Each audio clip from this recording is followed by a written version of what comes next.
And can you identify yourself for me, please? I'm Arnold Lind. Mm. I live in Norfolk, Virginia. I've lived here since 1940, And Mr. Lind, when were you born? April 7th, 1928, And where were you born? in Mülheim on the main Hesse, the province of Hesse in Germany. And Mr. Lind, how many people were in your immediate family? My immediate family was, that came over with four. I have a sister and my mother and father. And that's who you grew up with in Mulheim? No, in Mülheim, my grandmother. Mm-hmm. I had two aunts, and I had numerous uncles. Mm-hmm. So it was a large family. Fairly large, approximately 25 people, 25 in the family. Were you a religious family, or were you an assimilated Jewish family there? No, religious family, Orthodox. Orthodox. And what did your father do for a living? He was a printer and bookbinder. He had the town newspaper. He ran the town newspaper too. So would you consider yourself as having been a middle class, upper middle class family? Middle class. Middle class family.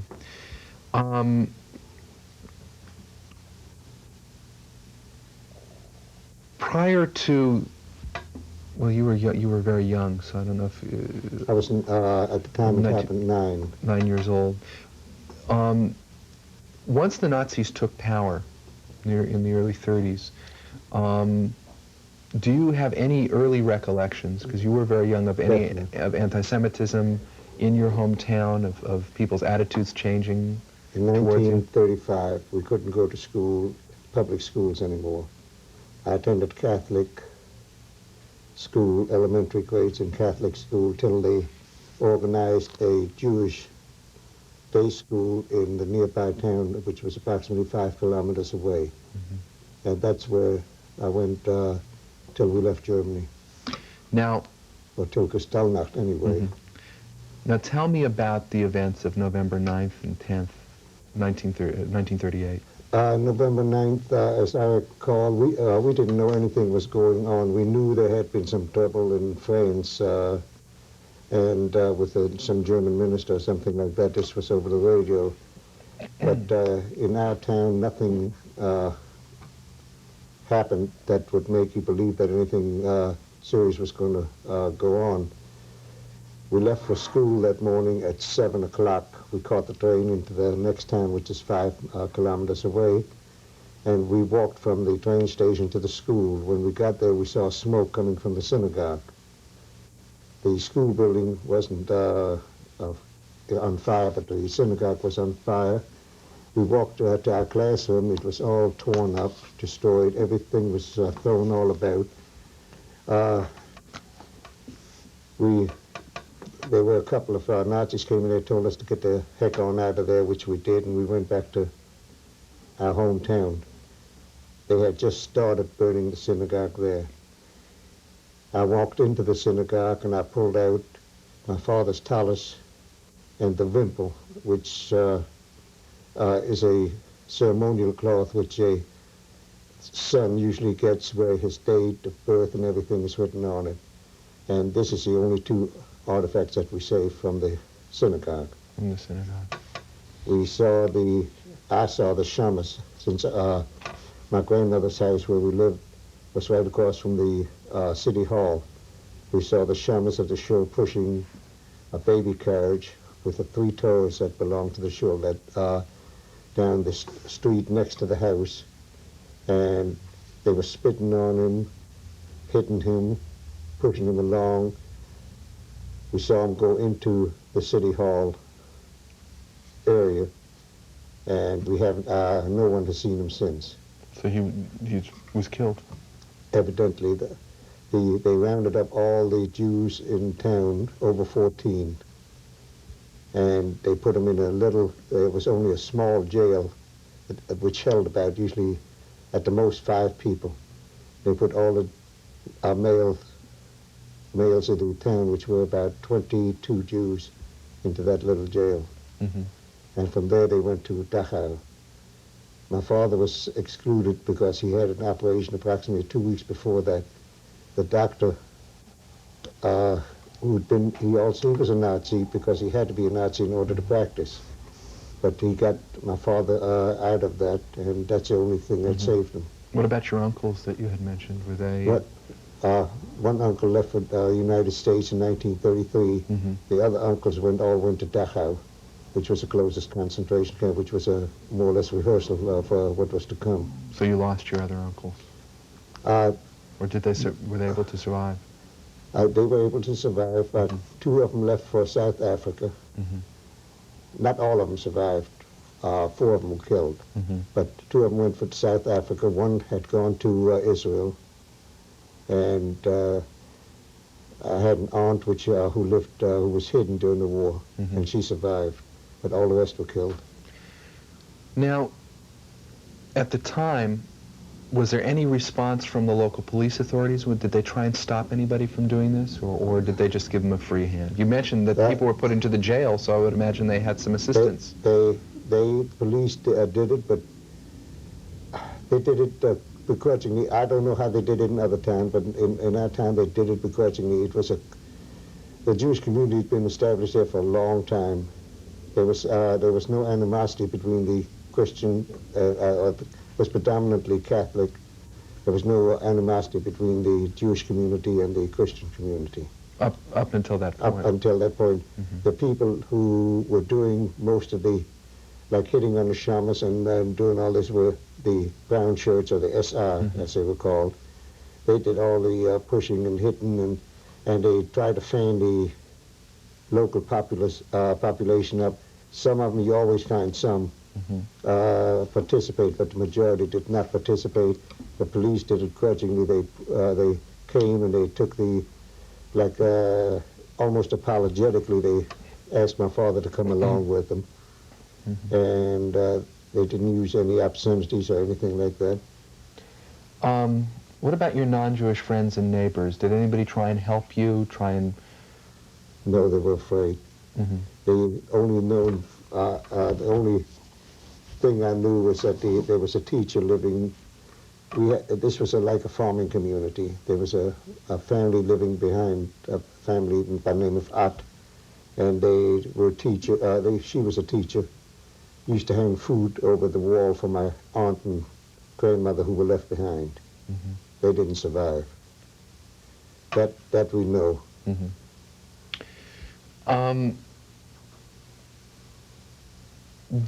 You'd mentioned that the Nazis, these brown shirts, broke into the synagogue, destroyed the synagogue.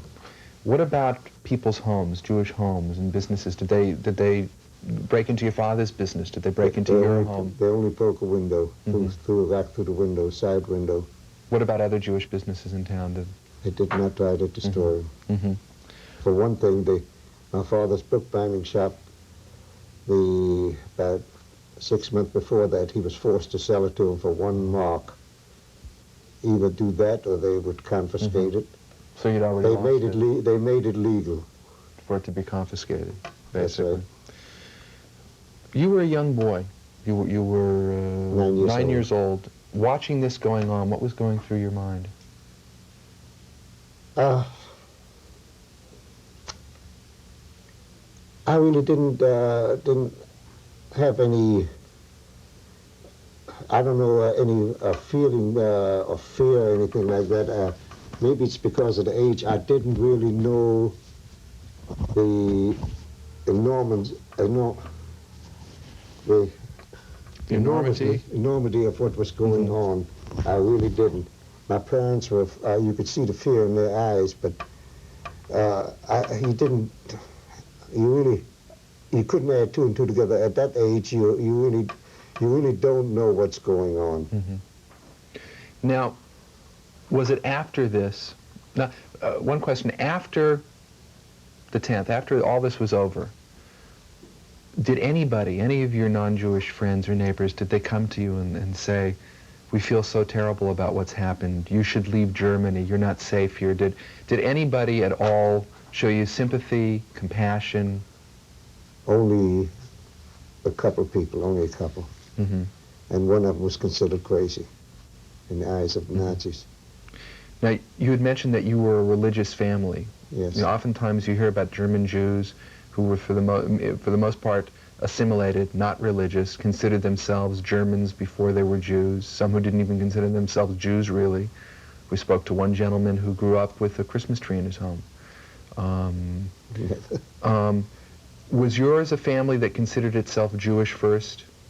Definitely, because the aunt that survived married a non-Jew.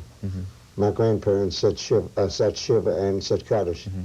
It took her sisters to bring about the reconciliation. So, after this event, after Kristallnacht, was it then your father's plan to get the family out of Germany? No, his plan was to go. He had tried to get out before 1937. We had an uncle living in Sao Paulo, Brazil.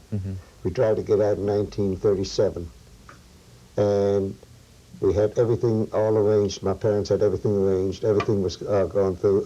We were supposed to leave then, and then they stopped immigration to Brazil because they had silver shirt uprising down there, or they used it for an excuse anyway, which was like the American Nazi Bund here in America. So they closed immigration to Brazil in 1937. So that avenue was closed off to you? That was closed off. My uncle in New York didn't have the financial resources to provide a visa. There was my mother's school girlfriend, non-Jewish. Her parents still lived in town. She had moved to America because, I don't know whether for opportunity or what, but she had moved over here. And my mother got her girlfriend to put up the visa. She lived in New York at that time. And with her, through her assistance, we left Germany. Was there ever any thought of going to Palestine? Was yours a family that was Zionistically oriented, or the thought was always to come to the United States? Thought was to, well, since we had an uncle living here, was come to the United States. He had family, somebody to turn to. But before that, through the school in Offenbach, where I went at the Jewish, the parochial school, they had they were training us for an aliyah to Israel, the children. They were trying to get the children out of Germany. So they trained us in agriculture, and we were taught Ivrit to try to go to Israel, but the majority of them didn't make it on that aliyah. I got a cousin who lives in Israel now. He, the only one who went on that plane. Now, when did you arrive in the United States? We arrived in the United States in 1939. So, a little more than a year after Kristallnacht. Right. And you said you came in 1940 to Norfolk. 1940. And have you ever been back to Germany since the war's end, or since you left? No. My intention is to go over next year to go to visit the cemetery and get the hell on out of there. I have no intention of staying there, no intention of visiting. I'm just going there to see the cemetery. My cousin, the one from Israel, who's retired now, went to Germany about 6 months ago. He said the cemetery is still there, but it's not in the best of shape, but it's not, it's being taken care of.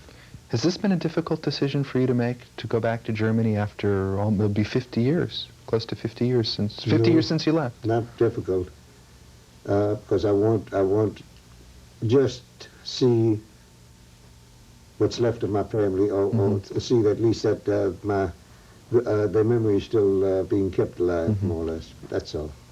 Now, Mr. Lind, you have with you an artifact from the synagogue that you saved that evening. Can you show that to us and explain to us what it is? Sure. This is a cloth that's used when boys circumcised. They use the cloth, and afterward, usually the parents have an artist draw up the pertinent data of the child, like they have his name, if there's any holidays at that time which occurred, the date of birth, Jewish date of birth, and the German date of birth. They have, I was born on Shabbos, so you have the Shabbos candle. It was during Passover in April, so the Paschal Lamb.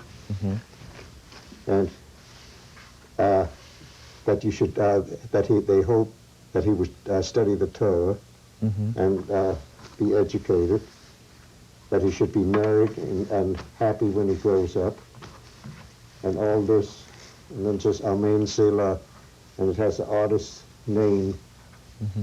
right here at the end. And who was the artist? I can't read. Can't read it? I can't read it, the... but it's in beautiful.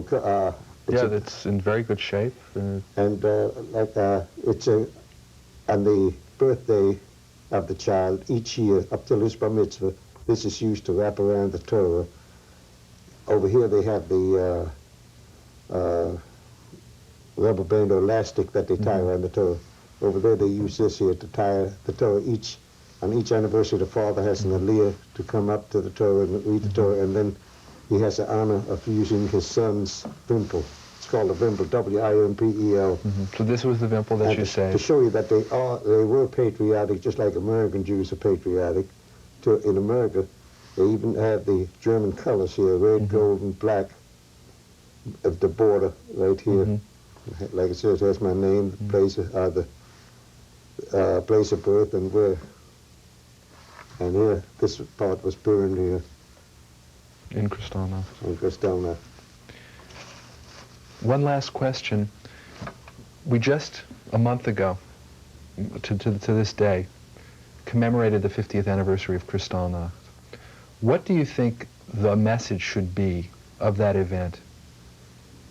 The message should be that even no matter how small an event takes place, which is untoward toward anyone's religion, not only the Jewish religion, a stop should be made right there before it before it blows up into something more terrible. If the other nations had put their foot down at the time of Kristallnacht and they could have seen what was happening, I don't believe the immensity of what happened afterward, the Holocaust, would never have been. You would have had some pogrom, and as I'll show you in this letter, or this letter that you have, they don't call it Kristallnacht, they call it pogrom. The average German Jew thought it was just another anti-Semitic uprising, and that's about it. You know, it'll blow over. They never thought it was going to go into something as horrible as it did. My message is, don't let anything like this, Kristallnacht, or whatever you want to call it, if one Jew is attacked, if one synagogue has swastikas painted on it, the time then is for the Jewish community to unite and try to get the non-Jewish community, because especially in America, you do have a closer association. You have a melting pot of people who themselves have been persecuted one way or another. You can always find help. Okay. Mr. Lin, thank you very much. My pleasure. Maybe you could just tell us those things you talked about before. Here's my name, Arnold Leopold Lin. I was born 7th of April, 1928 in Mülheim am Main. It is the German colors surround the name, which is black, red, and gold. My name is written here, Aaron Laser Batzvi, which is my Hebrew name. I was born on Shabbos, which is a Kiddush cup. Here is the Shabbos candle, or light menorah. I was born during the Pesach holidays, so you have the ram. It says here that they hope that I would grow up to study the Torah. Could you just move that back in place again? Yeah, right there. I just need a little more time with that. Yeah. Could you point to that again?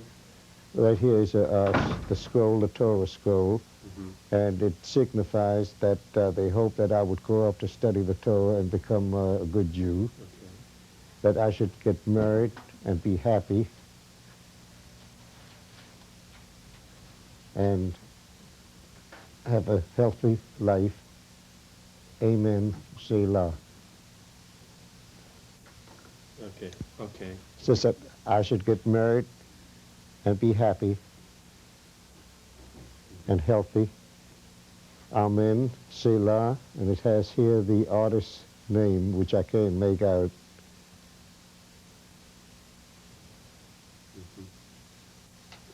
Okay. Fine.